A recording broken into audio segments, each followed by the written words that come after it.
जय हिंद। आप सभी का केमिस्ट्री क्लास में स्वागत है दोस्तों। डेट 2024 दिसंबर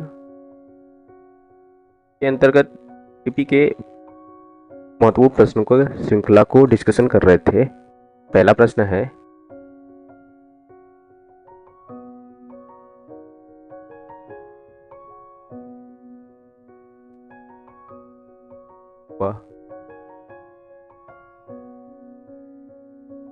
अर्थपूर्ण अधिगम को सुसाध करने के लिए एक शिक्षिका को क्या करना चाहिए? अर्थपूर्ण अधिगम को सुसाध करने के लिए एक शिक्षिका को क्या करना चाहिए? छात्रों के बीच सहयोग को हतोत्साहित करना, छात्रों के बीच प्रतिस्पर्धा को प्रोत्साहित करना चाहिए,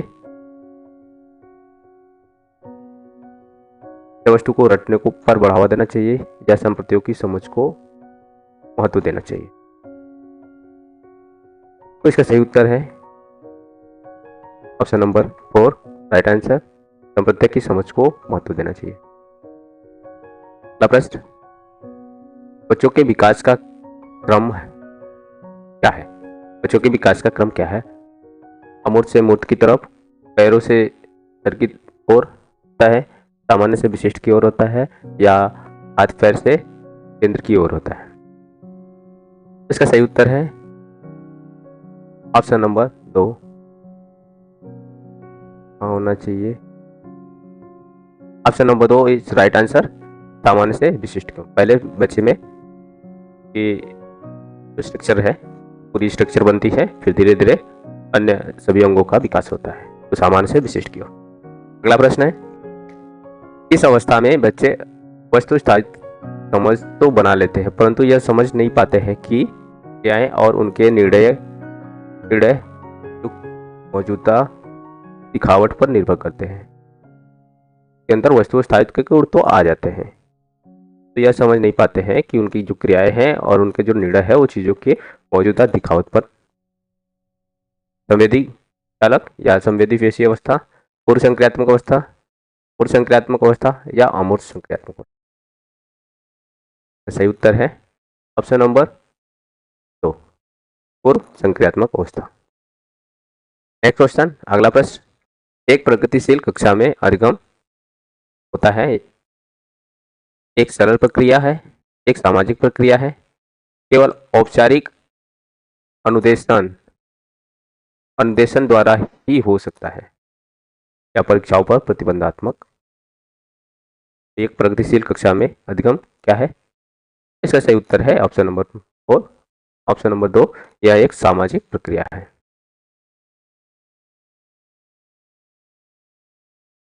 इसका सही उत्तर है ऑप्शन नंबर 2, प्रगतिशील कक्षा में अधिगम एक सामाजिक प्रक्रिया है।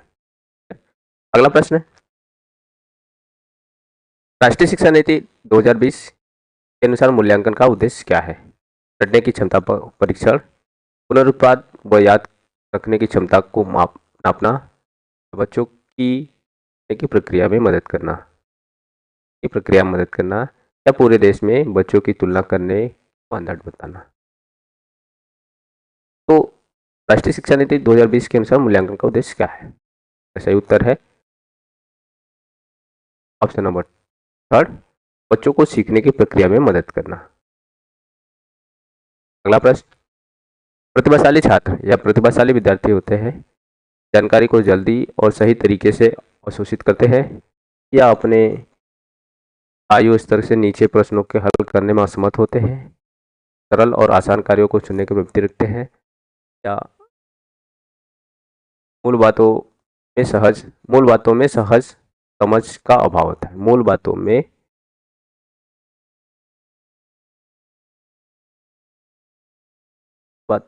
सहज समझ की, तो इसका सही उत्तर है ऑप्शन नंबर 1, कि जानकारी को जल्दी और सही तरीके से अवशोषित करते हैं, इस ऑप्शन के अनुसार। अगला प्रश्न, विद्यार्थियों को नए संप्रत्यय पढ़ाते समय शिक्षक को निम्नलिखित में से किसे बचना चाहिए? उन्हें दिए गए उदाहरणों में से सामान्य गुण खोजने के लिए कहे, या उस संप्रत्यय से संबंधित गैर उदाहरण प्रस्तुत करें? तीसरा ऑप्शन कहता है पहले जटिल अवधारणाओं को प्रस्तुत करें, फिर सरल और आगे बढ़े। चौथा ऑप्शन कर करता है नई जानकारी को पिछले ज्ञान से जोड़ना। इसका सही उत्तर है ऑप्शन नंबर थर्ड। जटिल अवधारणा को प्रस्तुत करें फिर सरल, इसे बचना चाहिए। पहले सरल करना चाहिए फिर जटिल। नेक्स्ट प्रश्न, निम्नलिखित में से कौन सा कथन आंतरिक प्रेरणा का उदाहरण है? आंतरिक प्रेरणा का उदाहरण है, मुझे पढ़ाई करनी चाहिए क्योंकि यह संप्रत्ति की समझ बनाने के लिए जरूरी है। क्या इसमें कह रहा है खुद से कि मुझे पढ़ाई करनी चाहिए क्योंकि संप्रत्ति की समझ बढ़ाना है, खुद पढ़ना होगा। किसी चीज़ के बारे में जानना है, कॉन्सेप्ट जानना है तो उसके बारे में खुद को पढ़ना होगा। मुझे शिक्षक द्वारा दंड से बचने के लिए अध्ययन करना चाहिए, या दंड से बचने के लिए है।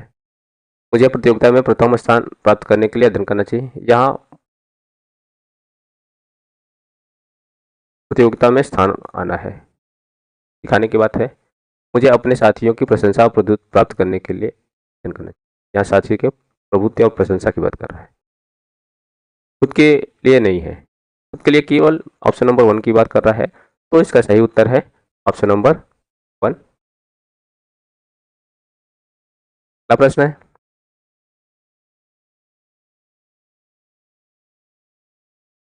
एक 5 वर्ष की बच्ची यह तर्क करने में विफल रहती है कि जबकि वह पानी को एक लंबे और संकीर्ण गिलास से एक चौड़े बर्तन में स्थानांतरित किया जाता है तो पानी की मात्रा समान रहती है। पियाजे के अनुसार इसका क्या कारण है?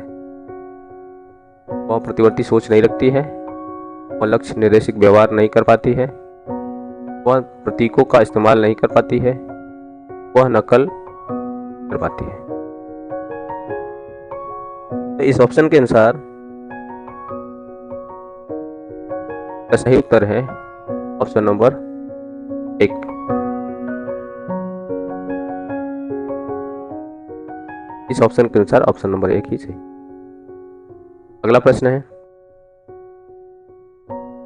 कोलबर्ग के किस चरण में व्यक्ति तर्क करते हैं कि कार्यवाही विवेक के स्वचुने हुए नैतिक सिद्धांतों द्वारा परिभाषित की जाती है? कोलबर्ग के किस चरण में? अच्छा लड़का अच्छा लड़की अभिविन्यास, सामाजिक अनुबंधन अभिविन्यास, सामाजिक व्यवस्था बनाए अभिविन्यास, सार्वभौमिक नैतिक सिद्धांत अभिविन्यास। इसका सही उत्तर है ऑप्शन नंबर 4, अटेंशन, सार्वभौमिक नैतिक सिद्धांत अभिविन्यास। चलिए आज के लिए इतना ही। नेक्स्ट वीडियो में नेक्स्ट क्वेश्चन लेकर आएंगे, तब तक के लिए धन्यवाद।